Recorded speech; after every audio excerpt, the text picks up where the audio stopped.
Donc on va déterminer la masse de CO2 rejetée par le projet NEMO en un an.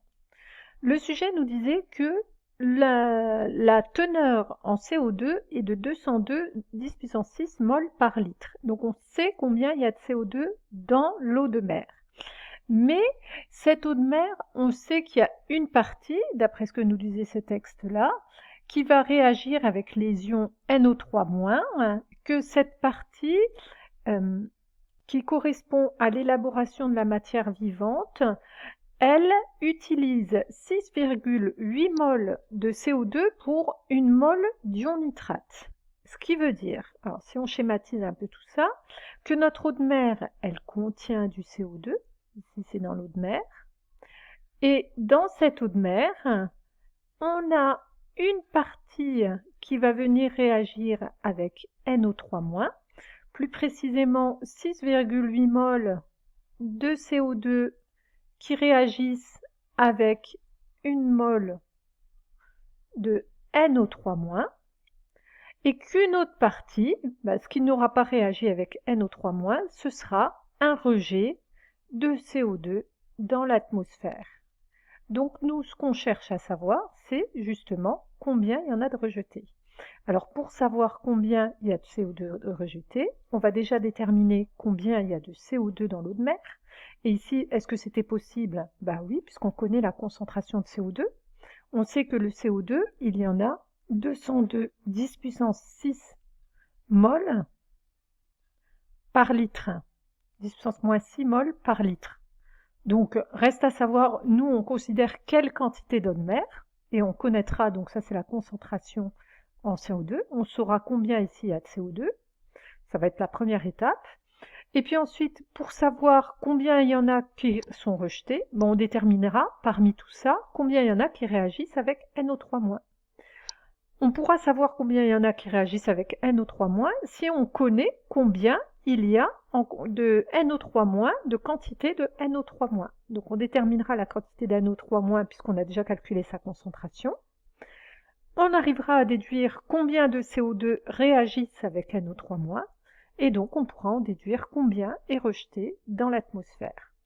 Alors, reprenons. Ici, la concentration donc, de CO2, on la connaît donc, dans un litre. Mais ici, quelle est la quantité d'eau de mer considérée? C'est ce qu'il fallait trouver dans le sujet. Alors, c'était donné sous la forme d'un débit. On vous donnait ici le débit volumique de la pompe de la station, qui est de 33 mètres cubes par seconde. Donc, on connaît le débit. Donc on peut calculer, déterminons le volume de l'eau de mer qui est utilisée, qui est pompée en un an. Donc volume de l'eau de mer pompée en un an. Donc si le débit est de 33 mètres cubes par seconde, bien en un an, le débit en un an, il est de 33, alors fois 60 pour venir à des minutes, fois 60 pour venir à des heures, fois 24 pour venir à des jours, et fois 365. Donc voilà tout le débit de l'eau de mer qui est pompée en une année. On trouvait un débit de 1,04 10 puissance 9 mètres cubes. Connaissant le débit de l'eau de mer, donc ça c'est le débit en un an, c'est-à-dire que ça c'est le débit en un an, donc on en déduit qu'on connaît le volume de l'eau de mer considéré. Donc le volume de l'eau de mer, il est de 1,04 10 puissance 9 mètres cubes. Donc on connaît ici le volume de l'eau de mer, on connaît la concentration de CO2, donc on va pouvoir en déduire la masse de CO2. Donc, ou même la quantité directement, même la quantité de matière de CO2. Donc, N de CO2 dans l'eau de mer pompée, N CO2 égale à C de CO2 fois le volume de l'eau de mer. Et on trouvait une quantité de 2,10 10 puissance 8 moles. Évidemment, la concentration, c'est des moles par litre, et là, le volume, c'est des mètres cubes. Fallait pas oublier de ramener ce volume en litres, en sachant que 1 litre est égal à 1 décimètre cube. Bref, dans 1 mètre cube, il y a 1000 litres. Donc, on avait 1,04 10 puissance 12 litres. Donc, connaissant la quantité de matière de CO2, on va essayer de déterminer combien viennent réagir avec NO3-.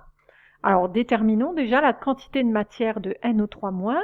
Je rappelle que tout à l'heure, on avait calculé la concentration de NO3-. On a trouvé 2,7 10,5 mol par litre. Donc, on sait exactement combien on a de NO3- dans tout ce volume d'eau de mer. Donc, déterminons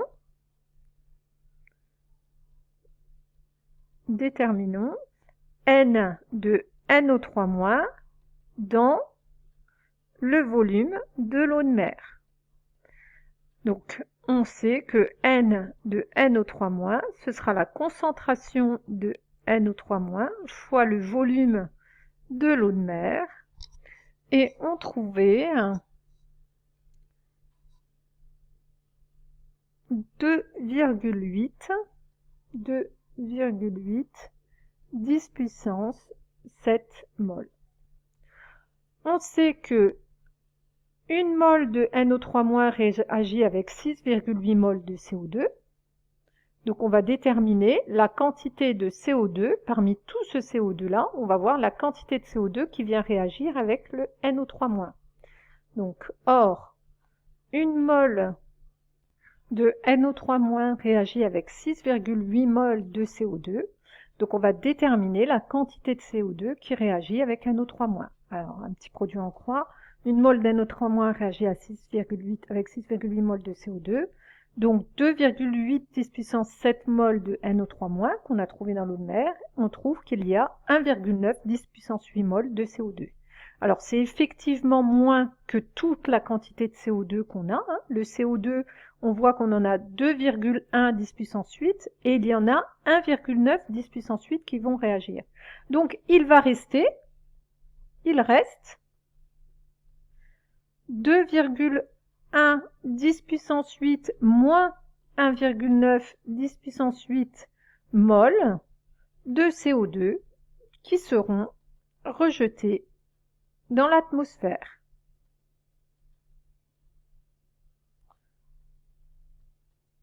Donc on peut voir à quelle masse ça correspond. Donc ce qui correspond à une masse qui est égale à la quantité de matière fois la masse molaire. La masse molaire du CO2 était donnée, 44, et on trouve une masse de 8,8 10 puissance 2 tonnes. Ce qui montre qu'il y a un intérêt environnemental à utiliser ce genre de centrale par rapport à une centrale thermique au fioul classique.